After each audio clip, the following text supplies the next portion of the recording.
run it. Hit the field, blast off, watch them all fall. This is AFC North Talk.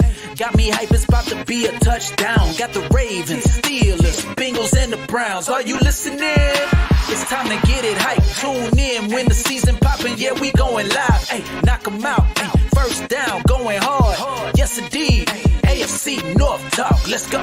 Ay, AFC North Talk. Welcome to another edition of AFC North Talk, our off-season rankings of this rosters. Oops. So let's get so Q. I had the buzzer send it here. So Q's not gonna come in today before everybody starts asking. He has some stuff that he's in the middle of moving, y'all. Yes, he's moving, so he's got to move a lot of stuff. You guys already know Q is good at what he does, so he has a lot of equipment to move. So we wanted to give him, this week off, but like Sonny said, he did send in his picks, but Q will be back with us next week. Yes, sir. Yes, sir. And then the thing is, next week will be the tight end show, which will finish the offensive side, and we're gonna go to the defensive side. Before we go to the defensive side, we're gonna take our last break of the year.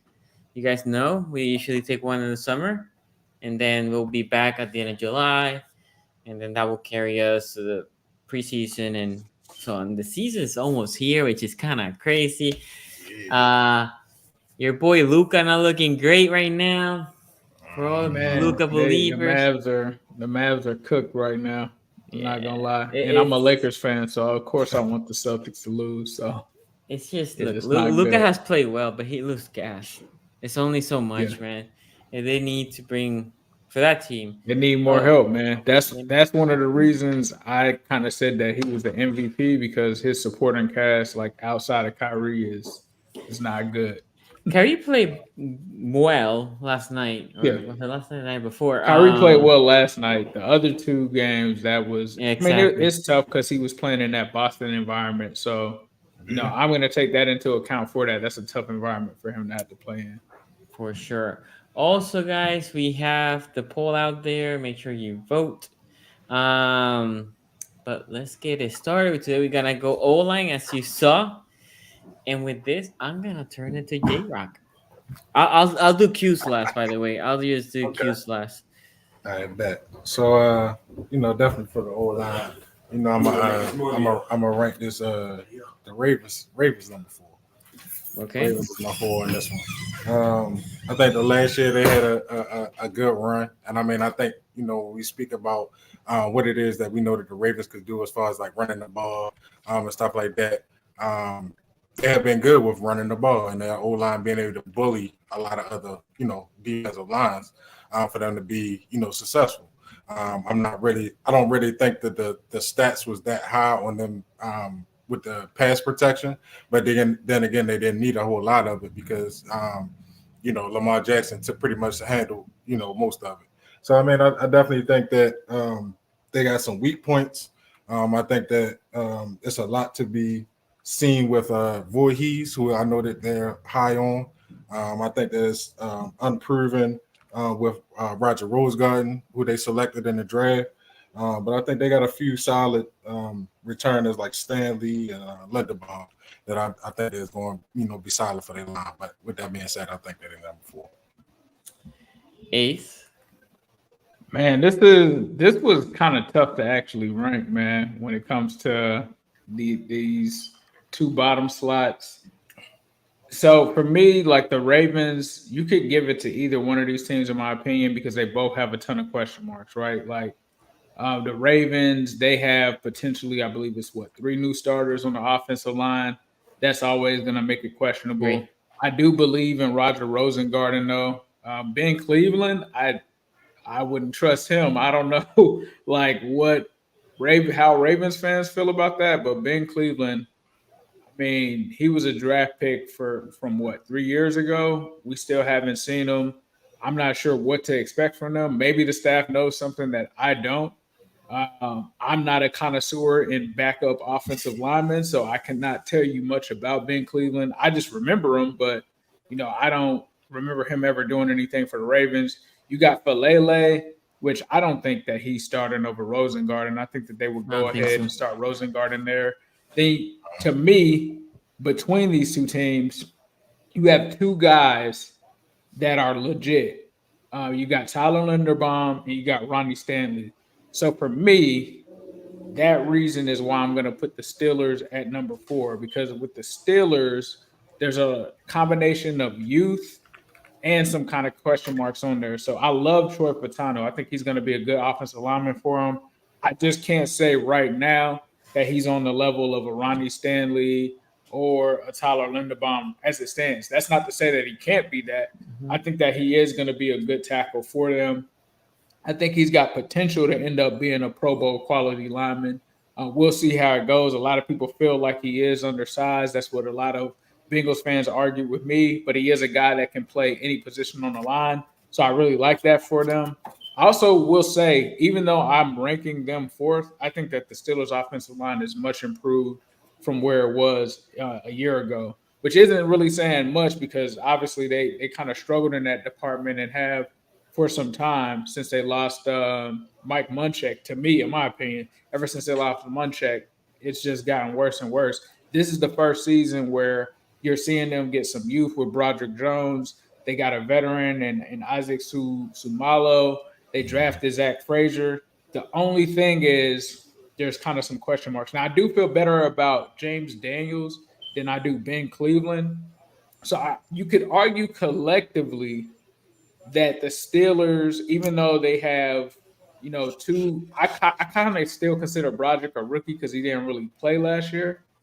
Even though He they played in the second half of the year. He just didn't play at his position. He played a lot there. He played right so tackle he did, on the second half of the year.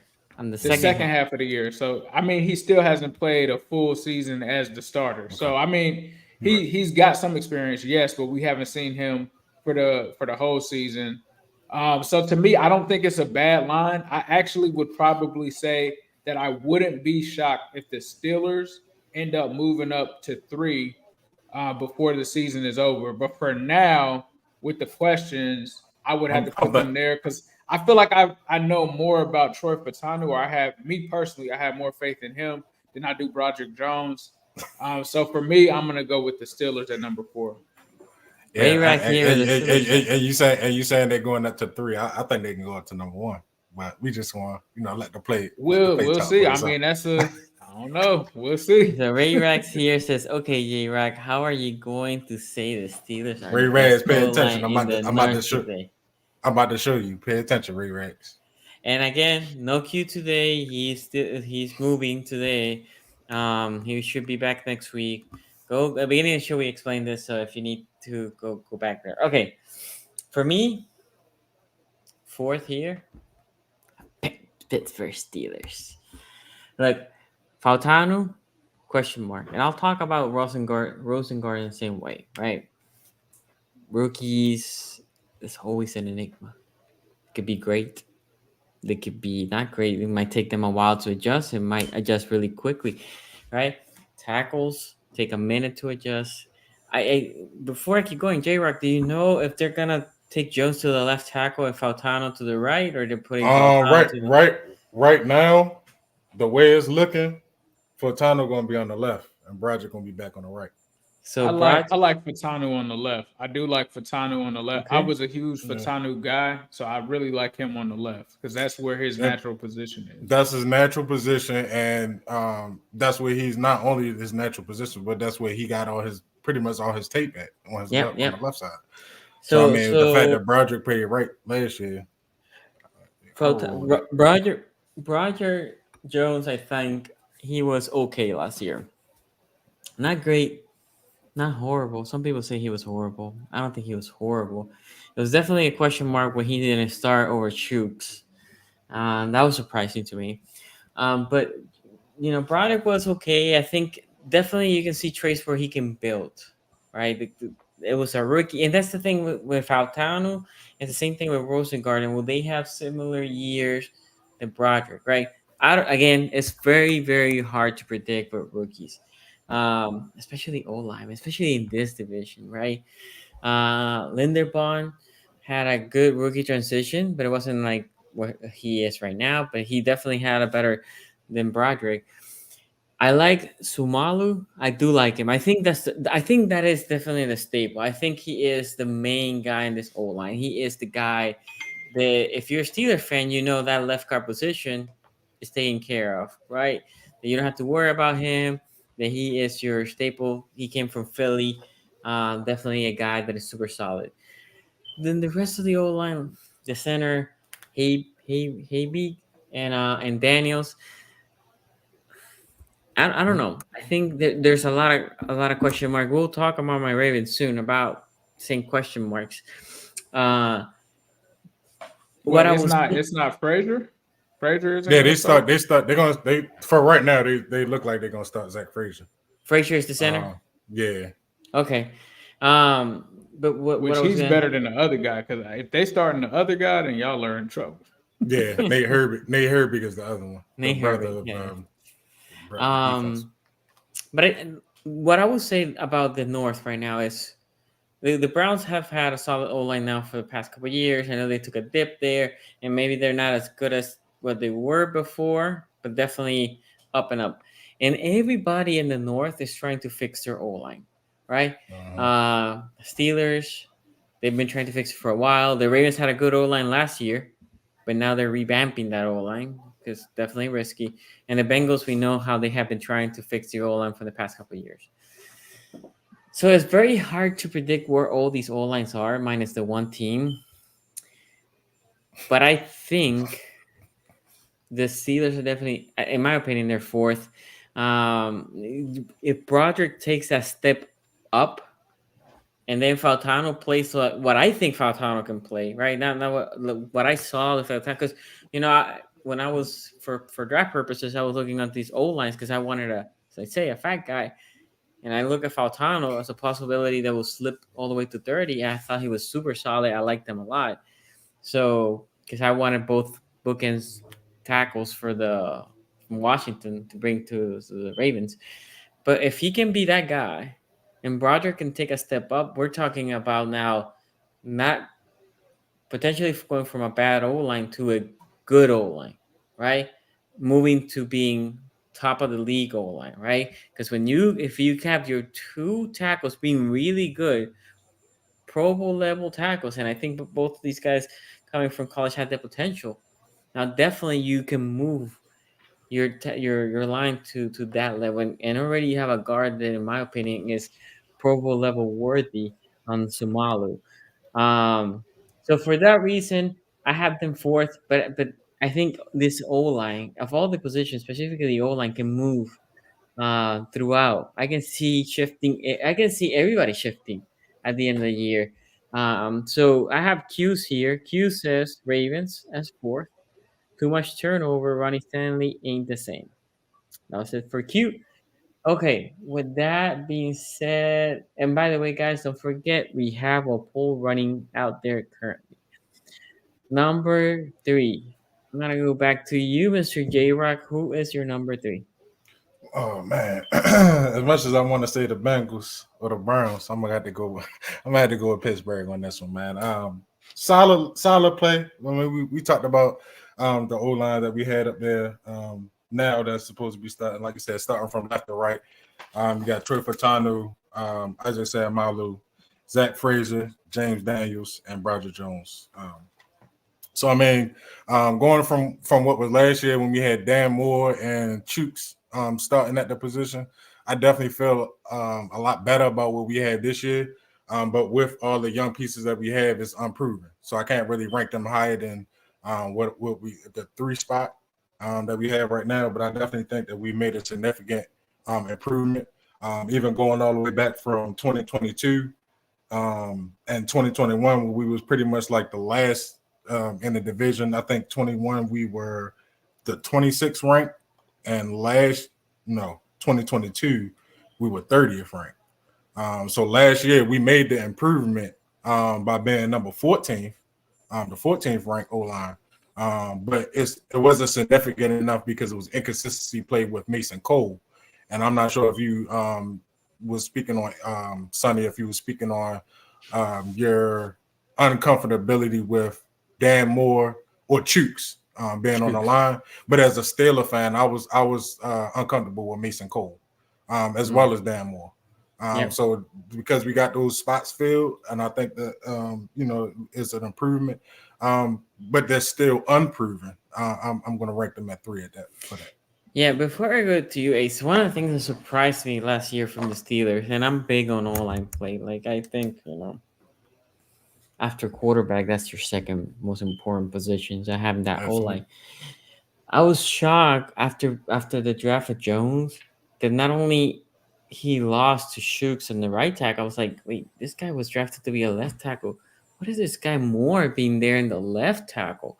Like, I was like, how bad has this kid Jones been on practice that we have been making jokes about Shooks forever in this channel. And then Moore, I didn't even remember Moore where Moore came from. And I was like, these two are beating the number 1 draft pick of this year. Like, that for me was surprising. It took Shooks to get injured for Jones to get in, right? And then Jones stayed in the position. So that was surprising. Right. Again, he struggles, but again, it's a rookie year. It's definitely a learning curve. So, and just I guess pretty much playing the advocate with that. Pittsburgh is the type of organization where they're going to give you the opportunity to lose the job instead of just replacing you off the bat. Now, granted, you can play bad, and they're always going to find a replacement, but it's more so of a seniority type thing, the way as though they was giving him the leeway to kind of keep the position as opposed to just, letting this young rookie hotshot come in. And he hasn't had no NFL experience. He don't know what the speed of the game is like. Like, he don't know what it's, So I think it was pretty much more so that, which is, and we already talked about how difficult it is to, come in and adjust on the O-line, as opposed to different positions like quarterback. But as far as coming in and adjusting, I think he probably just wanted to ease him into that. Like Tomlin just wanted to ease Roger Jones into the speed of the But they're game. not gonna do that to Fautano, right? They ain't got no choice. Exactly. they ain't doing that with Frazier either. They don't have no choice.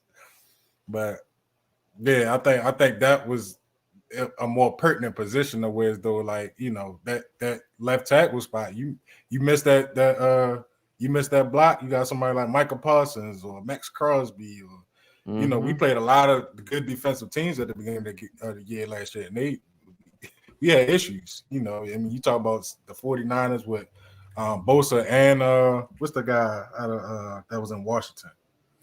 Chase Young. Yeah. I mean, we was going through it last year, so I definitely don't think he wanted to throw Broderick into that, which is why, like I said, I don't think he started till like late in the year. But. Got it. Okay, Ace, who's your number 3? Yeah, number 3 for me is the Ravens, and I do think Hugh has a point saying that Ronnie Stanley isn't the same Ronnie Stanley, because that would be first team All-Pro Ronnie Stanley from 2019. I don't think that he is that anymore. I think he's still solid, but the other question marks I kind of talked about earlier, Ben Cleveland. You look at some of the depth; it's decent, but it's still questionable. You got Josh Jones over from Houston. Maybe he beats out Ben Cleveland for the right guard spot. But Josh Jones just has not lived up to expectations in the NFL. I believe he came from Arizona after getting traded from, I think, Houston. So, with Josh Jones, you don't have much there. We saw what Filet looked like, and he got put on the grill like a filet against the Patriots one game when I watched him as a starter. So if he is in the game, if he is the starting guy, that would be, in my opinion, a bad decision for the Ravens to make. Voorhees, I like. It's interesting because he's coming off of that injury. He basically had a red shirt season, so we'll see what he has to offer this upcoming season. I don't have any concerns. I mean, Tyler Linderbaum is the best offensive lineman, I think, on this offensive line as it stands right now. Yep. I'm even willing to say that he's better than Ronnie Stanley at this point. For sure. And then I think Rosengarten I really liked as well. I'm kind of was confused, and it's funny because one team gets Fatanu, the other team gets Roger Rosengarten. So two of the tackles that were played on the same team in college, is going to be interesting to see which one is better in the pros. And now they're both playing in the same division, so that'll be interesting to see. But I think with Baltimore, the only thing that is was confusing to me is that they kind of just didn't, to me, it seems like treat the offensive line as a prime priority, I guess is what I'll Mm-hmm. say. Like they had three open spots. They kind of were like, okay, we'll do something. They even in the draft waited, and luckily Rosengarten fell to them. I kind of thought that they might like trade up or something like that, but it doesn't seem like they're concerned. So maybe the staff knows something that I don't know.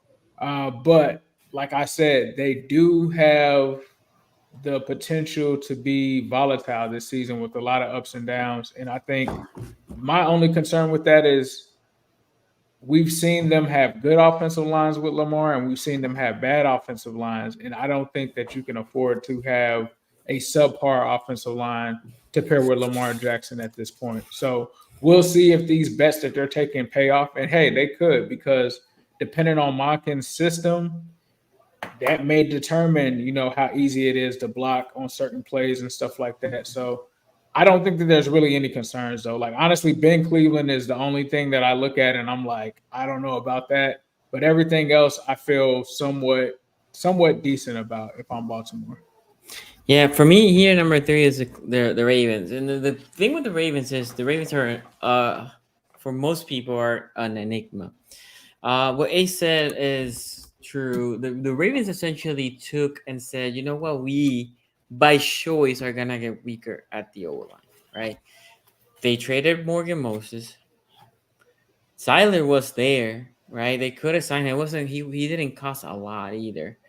And the left guard, he was young and he got paid a little bit more. So what is Simpson? And Simpson, Simpson, yeah. okay, but I think they had, first of all, I think they had the plan of the guards. I think they felt comfortable with what they had behind the guards. Ben Cleveland's a guy that played last year 3 games when Zyler went out with an injury. He held his own, played well. Um, he was a third, fourth round pick a couple years ago. This is his third, or fourth year. This is where Ben Powers, another guy the Ravens drafted around the same place that Ben Cleveland started, shine, and then he got paid with the Broncos.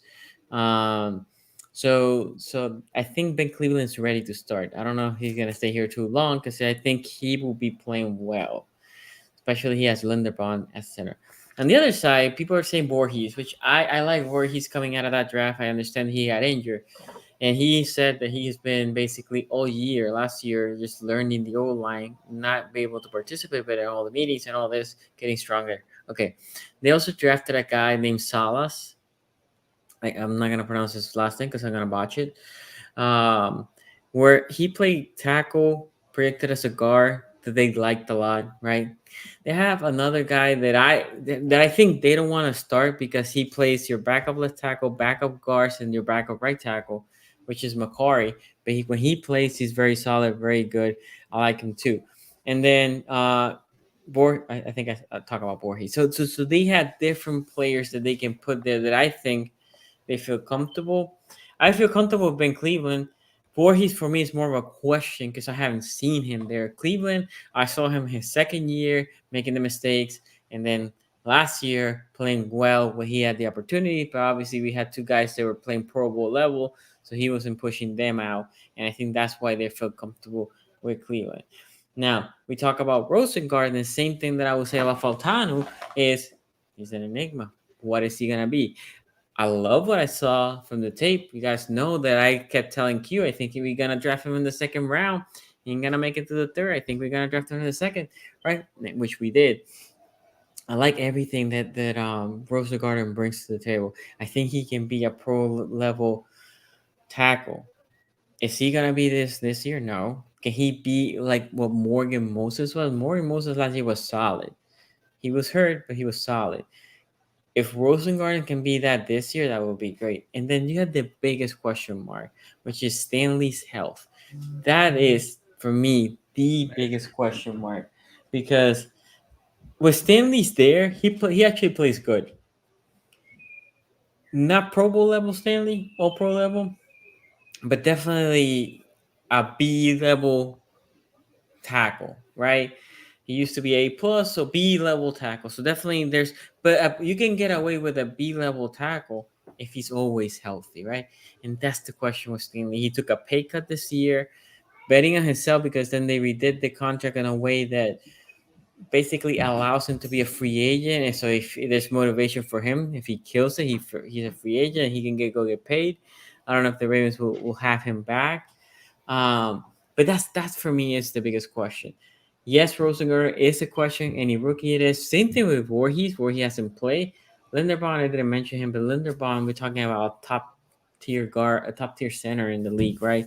He can be one or two depending who you're talking to. And I think Ben Cleveland will be fine. I think Ben Cleveland, it's just people don't know him. People know Voorhees because what he did in the combine when he tore his ACL, he came and benched all those reps.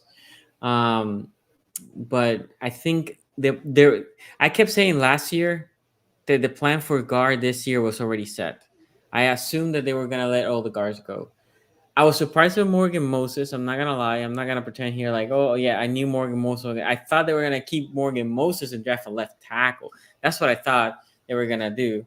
But they went the other way around. They drafted a right tackle. They traded Morgan Moses, and then the rest is history. I think the Ravens are at 3. I think they had the potential to go to 2 and be a top 10 O line in the league. But also I think my number 2 can go to 4. So you just said top 10 O line in the league. Yes. If Stanley's healthy, listen. If Stanley's healthy, right? I said potentially also. If Stanley's healthy, and Rosengarten can play how Morgan Moses played last year, right? That level. I think so. I mean, last year they were a top 5 O line, right? I don't think they're gonna be a top 5 O line, but I think they can flow between 10 and 12. If those two things in the tackle position happens, and the guards, even though I think they're gonna be good, I'm not gonna say my 2 guards are gonna be Pro Bowl level guards like the 2 guys they just left. That's why I won't put them in as a top 5. But this is what puts a wrench in that. Ronnie Stanley, you mentioned his health. If Ronnie Stanley is not on that line, it is nowhere near top 10 whatsoever. Yeah. No, I agree. That's what I said. If Stanley's healthy and Rosengarten can play at the level of Morgan Moses, I'm not asking him to play better, right? If those two things happen, I think we can be. But what about Voorhees and Ben Cleveland? What are they doing? Again, at that point? I think they're gonna be solid. Solid. Okay. I don't think they're gonna be better than the 2 guards that just left. Remember last year, if you go check the rankings of the league, the Ravens had a top 5 O line. Some people had them 2, 3. No, I know that you guys were good last year, but my point is this: if Kevin Stanley Zeitler and those guys leaving, no, I agree. That's where I'm like, so Stanley was fairly healthy last year. If he can be a little bit more than that, and then again, Rosengarten can play as Morgan Moses impression. Then on the guard side, and then you had Linderbaum. He's a wash. He would be the same.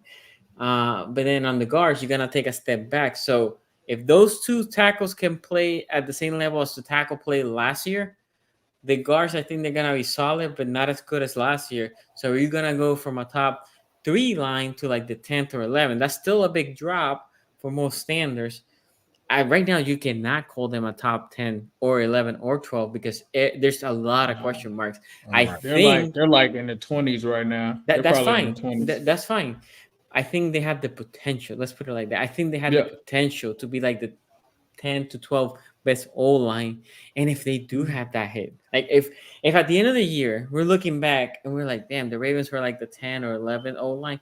That's great for them because from left guard to right tackle, everybody's young, right? And they only should be getting better. And then you still have the enigma of the left tackle that you have to figure out next year to give me a permanent solution. Anyway, and that's the thing with Baltimore. Like me being a Steelers fan, being from Baltimore, like I never even question. Like Baltimore has been known to always like have a good line. They've always been known to have a good running game. You know what I'm saying? Like that's kind of like the basis of their team. They had a few off years, of course. Every team does. But Yeah, with they that being done said, had some off historically, years with the O line. Yeah, they done had some. yeah, absolutely. I'm just saying, historically speaking, like even going back to like Yeah. Jamal Lewis days, you know what I'm saying? Like their O Mhm. line was crazy. Oh, their O line was good Yeah. back then. Yeah. So I Okay. mean, just they just always been able to run and block and protect. So before I give you Quincy's, the fan vote right now we have Brown 66%, Bengals 14, Ravens 11, Steelers 9. Okay. So As usual. Cincinnati or Bengals is what the Q has here at 3. He says on paper should be Dang. 2. On paper should be 2, but should be second. Okay. But due to scheme and QB play style, in my opinion, they will always settle here. This is what Q said. Not me. This is what Q said, by the way. So that's Cincinnati Bengals for Q. Okay, J Rock, who do you have at number 2?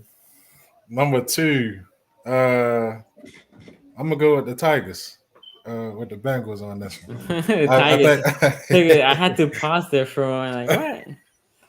Yeah, I'm gonna go with the Bengals on this one. I think they, over the last, since Joe Burrow has been there, they've had a stellar offensive line. Of course, him being able to produce and to do the things that he's done without all the pieces of the O line goes without saying. But I definitely think that the Bengals over the last 4 or 5 years has Joe Burrow been at? This is his 5th year. I'm not sure how many years. No, he's going to his 5th. This is 5th year. So I mean, just over the past 5 years since he's been there, I mean, they've been nothing but great when it comes to, like I said, protecting him and being able to run the ball. So I definitely think that they had the numbers to prove it, and I just think that they have a whole lot to kind of like get past. Like I said, I mean, you get Orlando Brown. I think Alex Kappa was pretty good for them last year. Trent Brown, I'm not too familiar with. And neither is Ted Karras. Is that how you say his name? Ted Karras. Karras, yeah. But I know they've been pretty solid for him. I am interested to see how they would try to like work Amarius Mims in, or they're going to kind of like give him this year to kind of, take the back seat. But yeah, I think that they are a very solid line, and I got to give them number 2. Ace. Yeah, for me, I think the Cincinnati Bengals, when you look at this, to me, they're a clear 2 just because you start with Orlando Brown Jr. I mean, we're talking about Pro Bowl caliber tackle. He might not be all pro, but I mean, he's at least Pro Bowl level. Fit in pretty good for them. We're talking about a guy that's 6'8", 300 and something pounds. You got 3 guys that are like 6'8", 300 and something pounds. They might have the biggest offensive line in the league. Trent Brown is another guy that's like 6'8", 360 pounds, and is one of the best right tackles in the league. Trent Brown is a guy that signed that huge contract with the Raiders. I think he was made like at one point the richest tackle in the game. Came from the Patriots, got paid with the Raiders, left the Raiders, and then went back to the Patriots. And the issue with Trent Brown has been staying healthy, playing in games and stuff like that. Whenever he's been there, he's been a top offensive lineman in the NFL, period. So when you talk about those 2 guys, 2 6'8", 350 plus guys at tackle that historically have been pretty good, you got 2 really good tackles there. You have a veteran in Ted Karras that they just signed, also played with Trent Brown in New England, one of the reasons that he came over. I think Ted Karras is a good leader. I'm not going to say that he's like an all-pro level center, but he's decent. He brings stability. He's not really a guy that is really taken advantage of. So Ted Karras is pretty good. Alex Kappa is supposed to be one of the best offensive linemen on the Bengals. Last year was a down year for him, though. I will say that. Like, he's supposed to probably be the second or third best lineman, like easily, because he came from that Bucs Super Bowl line. But his first year, he was good with us. Last year, I don't know what was going on, but he struggled a little bit last year. So I expect him to still return to form. If he returns to that form that he was before, I think he'll be good. To me, the only question is really Cordell Volson. Like he's kind of been up and down here or there. So he's probably, if you're looking at the Bengals offensive line and you're looking for a link that might be, questionable, I would think it would probably be Cordell Volson. I would also say that the depth is much improved as well. You talk about Amarius Mims. That's a guy that if Trent Brown does go down or if one of the guards struggle, he's a guy that could get in there because they've already apparently put Trent Brown at right tackle and they've given him snaps at right guard. So that could mean that Amarius Mims could potentially start. And Amarius Mims, because Trent Brown was a veteran, he didn't really show up to OTAs and minicamp and stuff like that. And as a result of that, Amarius Mims has been getting snaps at right tackle. And I mean, we all know what a specimen Amarius Mims is. He doesn't even look like an offensive lineman. He doesn't even have a gut. And we're talking about like one of the monsters, which I know J-Rock already knows. Dude is a monster, basically. Right. And he's going to be able to train under a guy like Orlando Brown and Trent Brown to pick up some stuff there. So I do like that. Jackson Carman, obviously he was a second-round pick. Didn't really work out as a starter. I think he's decent depth for you to have. I'm not like a Jackson Carman truther or anything like that, but there were games that he got in, like against Buffalo in that game where he had to, I believe, play left tackle, came in and looked pretty good. He's been a guy that the Bengals have kind of moved around, so he hasn't really gotten able to settle in a position. I think his best position is probably backing up left tackle. Cody Ford, he's more of like a swing guard, swing tackle. I mean, he's a veteran. He's kind of bounced around a little bit, but I guess he's solid. They drafted Matt Lee, who I think gets Trey Hill off of the roster. Trey Hill, for those who don't know, Bengals fans hate Trey Hill. They want him to get off of the roster. He's like a backup center that somehow has made the roster the last couple of years. So I think that they finally get him off of there. The issue that I have, though, is they don't have guard depth that I would like and feel comfortable with at right guard specifically. So they probably will have Cody Ford as a backup for left or right guard, but I don't really feel comfortable with that. So we'll see. Like, obviously, I said that they're moving Trent Brown around, and Matt Lee may be a guy that has some flexibility to do that out of Miami. So I like what they've done with improving the offensive line. However, I just can't put them over Cleveland as it stands now, even though Cleveland did lose their offensive line coach. I don't want to, they did lose one of the best offensive line coaches in the NFL, but I will put the Bengals here second just because I feel like that's where they've been. I think Q does make a point like maybe the scheme doesn't match up with that, but I think they're doing a lot of changes on that this actual offseason. So if for those who don't know, the Bengals do have an in-house offensive coordinator, but from what I've heard behind the scenes, he has been working with the offensive line coach and they're doing more under center stuff this season. So we'll see how that works out. But I think that they do at least have the talent now to try to compete to be one of the top lines. Now, I do think this team has like top 12 potential, but we'll have to see it. Like I have to see them do that. I don't think it's a top 5 line, but I do think that they could be top 10 to 12-ish when it's all said and done. And that really, the only reason I feel like that, I think that they could still be that with Amarius Mims, even if Trent Brown doesn't play all of the games. If he goes down or something like that, based off of his history with his help, I think that they still could end up being up there. Can they put Mims at guard? Do you think they will put him on guard? Sometimes they do I was that wondering if they would do that. They have not put him at guard yet. The only person that they put at guard that's a tackle has been Trent Brown, which I thought I was kind of confused by because he's like the veteran. So I thought that it would be like the reverse of that. They would be putting Mims there and then him there. Now, I have heard that they have been working on, and I think they've worked on some big packages, which is going to be crazy. Because they're going to have all 1,000 pounds. 3 of those like 1,000-pound guys out there with the regular offensive line. So that's going to be crazy. That's what I was going to say. I think he kind of like too big to sit there next to Trent Brown. When we speak about the measurements, I mean, you just went over the measurements. I mean, two big guys like that trying to not step on each other's feet every play. I think that'd be a little hard, But I definitely think Amarius Mims he needs space. He need that little bit of space that's on the edge. Now, the one thing I will say And one thing I would say here for the Bengals, and I have noticed this even more and more in the past 3 years. The Ravens do this, but I feel like the Bengals do this more than anybody. I will say is their first round pick. They almost want him to be a backup that first year, so then they can then to groom them for to start. But the Ravens don't necessarily do that for their first round pick. They might not be a starter. Like if it is a corner, they might be part of the rotation. Maybe not the starter, but part of the rotation. Like we will see with Wiggins. We did it. We also saw it with Humphrey. But like linemen, they start day one. D linemen also D linemen are part of rotation. But I seen the Bengals did it with Dax, right? They did it with Dax was the safety. There's another the They did it with JT. Miles Murphy last year, They did edge it rusher. Murphy, and then they did it with Taylor Briggs. Well, he was a second round pick, right? You said who? Taylor, I'm blanking the corner.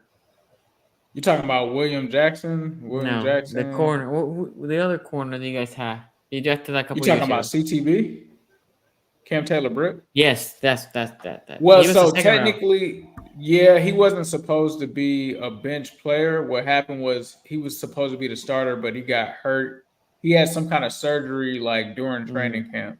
So got then it. Eli Apple started, and by the time he got healthy, he did Eli come was back doing and get good. inserted as a starter. But you are right. Typically, with the first round picks, they have a history outside of like Jamar Chase of guys kind of and outside of Jamar Chase and Joe Burrow, obviously those guys outside of them have typically kind of had like red shirt seasons, Mm-hmm. and they kind of have been like future picks or future starters that take over. Yeah, so that being said, I have the Bengals here at two. I actually agree with you because in the past couple years, I feel like the Bengals on paper were gonna be better than when we finish the season and you see their rankings, right? Where you see how they perform. Like before the season last year, I had very high hopes, and this is not a lack of trying. They definitely Bengals had definitely invested in the line. And I mean, we went from 4-2, or at least I went from 4-2 in the past couple of years. Definitely shows, but also when you see the line, you feel like this line should have played better than where they were. Yes, there's a question on Volson on the left guard, but other than Volson, talk Kappa is a proven solid right guard. You talk Karas, a proven Ted solid Karras. Karras. You talk about Mhm. Brown Jr., another solid left tackle. Now we will see, right? Last year they had the kid from LSU, came from the Cowboys. I'm blanking on his name, but he didn't perform. No, they ended up Yeah, cutting him before yeah, like yeah, during before the season. Yeah, yeah, yeah. he did y'all bad last year. Yeah, my point is he was supposed to be that right tackle, right? When the offseason, Yeah, the pickup, it and ended then up he, being Jonah. It was Jonah. yeah, and then he didn't pay it up, and it was Jonah. And Jonah held his own. To be fair to Jonah, he held his own on the right tackle position. Not great, Against but Pittsburgh. yeah, well, not great, but he was solid, definitely solid. And Yeah. now, in my opinion, there's an upgrade with Trent Brown / Mims, right? We'll see which one ends up.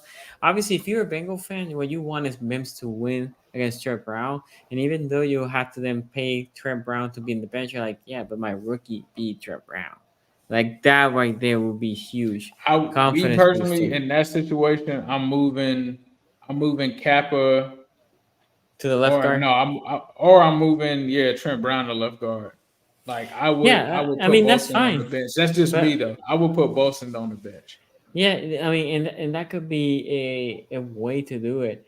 My whole thing is if Mim beats Brown, that would be huge. Now Mhm. the question here would be: you have a guy Trent Brown that when he plays he's good, but he doesn't play a lot, and then you have a guy like Mintz that I watch his tape because again I was looking for tackle, and when he plays he looks good, but he doesn't play a lot. That's a big question mark here for the Bengals. But I feel like the Bengals have a good O line. I think A said top 12. I think top 10, really. If they all playing well to their potential, we're talking about maybe an O line that is outside of the top five, but super solid. They have potential similar to the Ravens on Stanley being healthy. I will say for them, it's the right tackle position. Can they stay healthy? Orlando Brown doesn't get hurt, but that right tackle, both guys play good. Both guys have been injured. Can they stay healthy? And if they do, I think this O-line had the potential to be one of the best in the league. So that's what I have for the Bengals. Let me see. Q had number 2. Okay, Q here giving love to the Steelers. I know y'all always hating on Q and the Steelers, but they He say ain't been the same since he put that shirt on. He ain't been the same since he put that shirt on. Pittsburgh here says thought they added to what was a strong unit last year. I'll disagree with a strong unit last year, but he says he thought it was a strong unit and they added more. By the way, the voting here keeps going. There's a flip in the fan voting as we are going for the last. The Browns are eons away, but we had the Bengals dropping to number 3. The Ravens were 4th earlier, but now they're 2nd, and the Steelers 4th, but they're all close. We're talking 16, 13, 9. So go ahead, vote. Because I'm been recording all the fan vote. Because look, at the end of the year, I'm going to say, based on our votes and all positions being equal, which we know they're not, this is who we think is the best roster, right? And then I want to show you fans votes. Where's the best roster? So go ahead and vote. Okay, number 1, J-Rock. You know you love gotta be the Cleveland doo-doo heads. You feel me? But no, I like Cleveland, man. Going to number 1. Cleveland over the last 4 years, top 10 offensive line. You can't really deny it. Like I said, since 2020. I think 2020 they was number 1, if I'm not mistaken. But I mean, just going back the last 4 years or whatever the case may be. I mean, stellar O-line play. And it came from not only being able to run the ball, but of course having those draft picks and those positions the way as though, they was able to get the capital to kind of put on that line. But you got solid play from Joe Patonio, Wyatt Teller. I think this is going to be a rebound year for Jedrick Wills. I think he had he's a decent O-lineman. But I think it's kind of like a year to for him to prove himself. We talking about then we also talk about Jack Conklin. I think the only person on that line that I'm not really familiar with is center Ethan Pochik. I don't know how to really say it. I know keyword, but Pochik is yeah, that's not. Yeah, but I mean, I think they did solid work in the draft. I think they got a good pick with Zach Zenter, who we're gonna see what he looks like with training camp wrapping up and OTAs get ready to OTAs get ready to wrap up and training camp around the corner. I think they got a good pick with DeJuan Jones. What is he? A tackle? Yeah, he's the right tackle. Yeah, right. So DeJuan Jones is pretty solid. And I mean they just move the ball. They people movers. They can block in the pass and they can push when it comes to running the ball. So like I said, over the last 4 years, I mean, top 10, you can't really deny those stats, and I think they're going to continue. So they're my number 1 for right now. Yes, Ace. Who do you have a number 1? I mean, there's only one team left, Sonny. Only one team left. The Cleveland Browns. By the way, we all have the Browns at first. I mean, you should. I mean, honestly, if you don't have the Browns number 1, you're probably just a hater. Honestly, because I'm about to say I didn't want to hate this week. When they got DeJuan Jones coming off the bench, dog, and we saw him hold his own against some pretty elite edge rushers last year. They returned all of their starters from that line that has been top 5. I think at one point it was top 3. So the only thing that I will say though is do not undersell the loss of Callahan. Callahan is one of the best offensive line. He might be the best offensive line coach in the league when it comes to. I can't remember what happened to him. He ended up leaving and going with his son. His son was on our staff, which we should have brought Bill Callahan to Cincinnati. I don't know why we didn't do that. But when he got the head coaching job, his dad went to Tennessee to be the offensive line coach there. But he is really good at developing players. He's just really good at making great offensive line. So it'd be interesting to see like the loss of him, how that impact happens. I know J Rock remembers when Mike Munchak left. Mike Munchak was one of the best offensive line coaches in the league, and it affected them. So I think that's why you saw them do things like take some more offensive linemen for the future because they're just trying to make sure that they don't fall off or anything like that. But Zach Zinter, they get him. That's tremendous depth. He's going to probably have a red shirt season this season, but they got backups that can be starters on this offensive line. That's how deep it is. And then you have the talent there as well.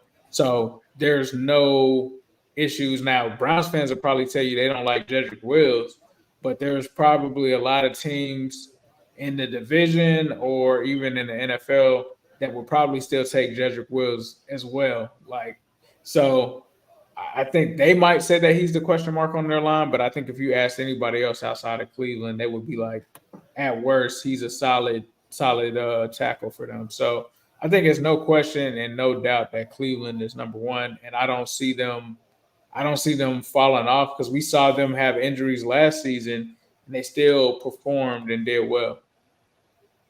Yeah, for me, we have the Browns, obviously. Now, a couple of things. What A said about their O-line coach is important. O-line coach is important. The Ravens, J-Rod was talking about the Ravens having always at least a solid O-line, and it's because our O-line coach, I can't remember his name, he's been there forever. Older gentleman, he's been there forever.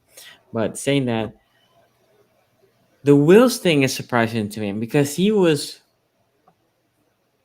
from really, really good to the following year. He was good a little bit, took a little bit down, but not as much. Last year he was borderline bad, and that was concerning. The rest of the O-line was great, right? And then obviously a bunch of injuries in the tackle position, which we don't need to rehatch here. But Duwan Jones, right tackle, can he play left tackle? And the reason why I say that is if he could play left tackle, then definitely you have Wills on a short match, right? Meaning if he's not playing good, you can always put Duwan Jones on the left tackle. If he cannot play left tackle, he can only play right tackle, then you have the other two, Coughlin and Duwan Jones in the right tackle position. And we'll see, right? Because again, if he's not great, if Wilson's not great, and Duwan Jones really cannot play left tackle, then definitely there's a concern. Other than that, the rest of the O-line is solid.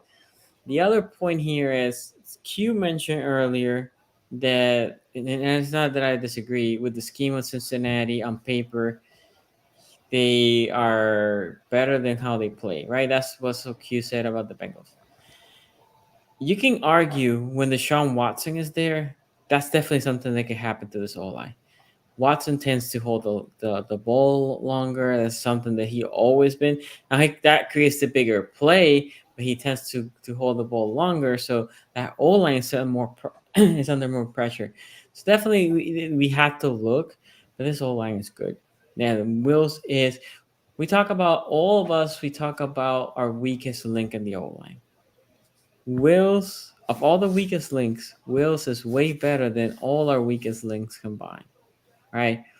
You take the weakest link for on the starters for the Pitt Steelers, the Bengals, and the Ravens, and Wills is way better than all these guys. So I think the Browns have a very, very solid O-line. I think they're gonna be good. I think they're gonna be again. Again, two things is not only what A said, but the second is with Deshaun Watson, how's this O-line gonna gel, right? Because again, Watson tends to hold the ball longer, and definitely you have to play a little bit different, and definitely puts a lot of pressure in your O-line. Puts a lot of pressure, it fatigues them more. So definitely with that, it will be a concern in my opinion. But still here at number one. Let's see what Q has to say. Q says Browns. Everybody had the Browns.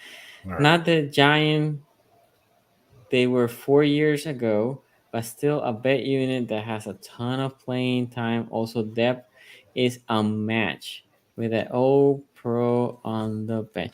It's kind of crazy. I think the Browns should start Jones over Coughlin. Coughlin is a veteran, but he's gonna be gone next year. I think you put Jones there, and Coughlin is your emergency tackle. I think it's kind of crazy they will go with Coughlin. I think the confidence on the young guy is there. Make it happen. Keep building the confidence. And I think they should start Juan Jones over Coughlin. Okay, let's see our fan vote here. And it ended Browns first by a Grand Canyon. Ravens 15%. Bengals 15%. Dang. Steelers 9%. So it is a tie. For us, are four for us. Browns 1, Bengals 2, Steelers 3, Ravens 4. That's the average of the four of us. You So next tried, Q. You tried. You tried, bro. next week we're gonna come here and we're gonna do the Titans. And then, like I said, guys, we're gonna be taking a little break for a couple weeks, and then we're coming in July, at the end of July and August, to finish the rankings for the defense and going on to the season that is about to start. Thank y'all for watching, guys. We will see y'all next time. Peace out.